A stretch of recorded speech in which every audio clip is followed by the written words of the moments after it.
Zaman udah maju, udah main AI-an gitu ya. Ini malah justru main dukun-dukunan. Waduh, parahnya ini karyawan BUMN. Kena tipu dong, angkanya nggak main-main.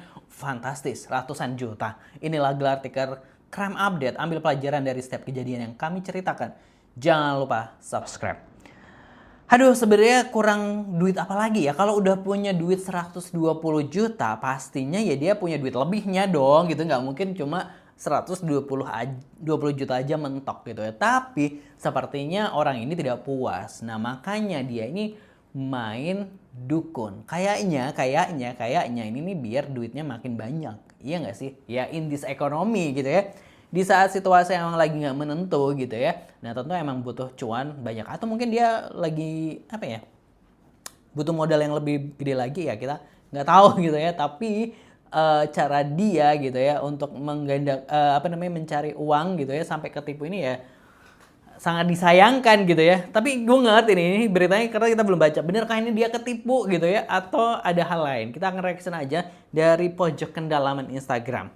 Model kain kafan dukun palsu lulusan SD di Kendal tipu karyawan BUMN 120 juta. Karyawan BUMN ya pendidikannya pasti udah lumayan tinggi dong, iya kan? Paling nggak D3 atau S1 gitu. Kita lihat informasinya.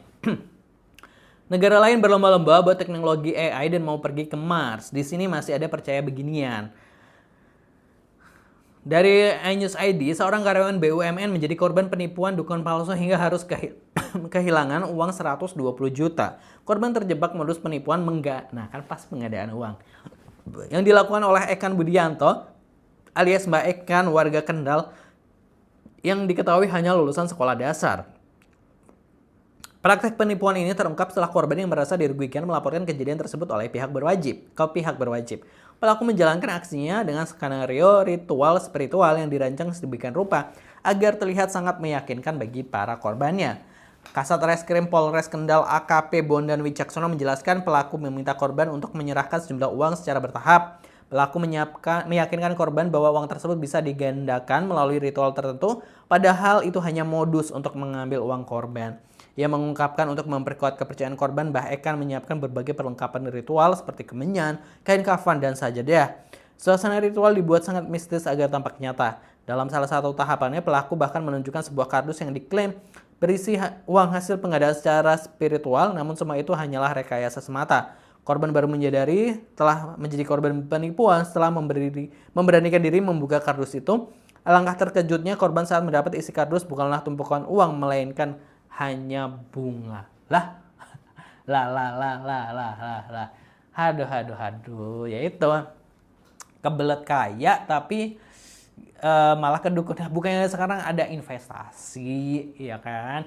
Ada investasi gitu, ada saham dan sebagainya. Meskipun saham lagi pada rontok gitu ya. Tapi ya maksudnya kan banyak lah bisa gitu ya. Dari uang 120 juta itu aja tuh sebenarnya bisa dibelikan emas, ditabung dan sebagainya. Tapi gue nggak ngerti sih, emang mungkin ada kebutuhan lain yang mendesak ini, jadi nggak bisa berpikir rasional gitu. Tapi kan setidaknya lo udah punya 120 juta itu bos gitu, karena harusnya aduh, gue kalau punya 120 juta ya sayang banget gitu ya.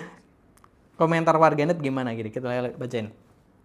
Dukune wae rak sugih kok meh jaluk sugih gitu ya. Wis bayar mahar piro mas, dukune nggak iso nyantet tunggakan mas gitu ya. Iki dukune segala hal korban pertama gitu ya. Kene piro wingi si Done gitu ya. Banyak yang mention temennya gitu ya. Aduh gitu. Pantes BUMN rugi terus padu. Aduh. Dukun yang cerdas walaupun lulusan SD bisa merap 120 juta gitu. Wow gitu ya. Jadi yang pinter siapa gitu lah lo BUMN negara liyo wes balapan yang Mars iki malah balapan melebu dunia gaib gitu ya.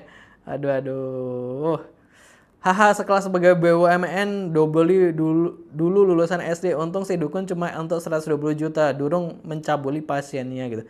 Karyawan BUMN ngapain ke dukun ya gitu ya, iya gitu udah dapat kerjaan gitu. WKWK sekelas BUMN masa ke dukun gitu. Mereka nggak bersyukur makanya nyari dukun gitu. Dari rakyat untuk rakyat gitu. Pinter lulusan SD. The real orang pintar. Bener ya, the real orang pintar karena bisa mengelabui karyawan BUMN ini kayak. Pokoknya ini harus hati-hati ya buat warga-warga gelar tikar semuanya.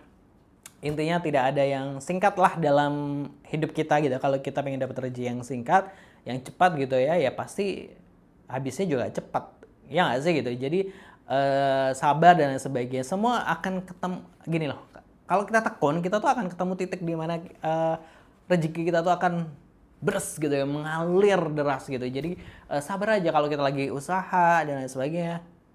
Ikhtiar terus gitu ya. Sampai emang nanti ada titiknya emang kita ketemu gitu loh. Begitu. Jadi itulah, jangan, pokoknya intinya jangan ngambil jalan pintas, jangan ngambil jalan haram, jalan ilegal, itu nggak boleh gitu ya. Cari yang halal pastinya. Jangan lupa subscribe Gelar Tikar gitu ya. Ambil pelajaran dari setiap kejadian yang kami ceritakan. Jangan lupa subscribe sekali lagi. Terima kasih.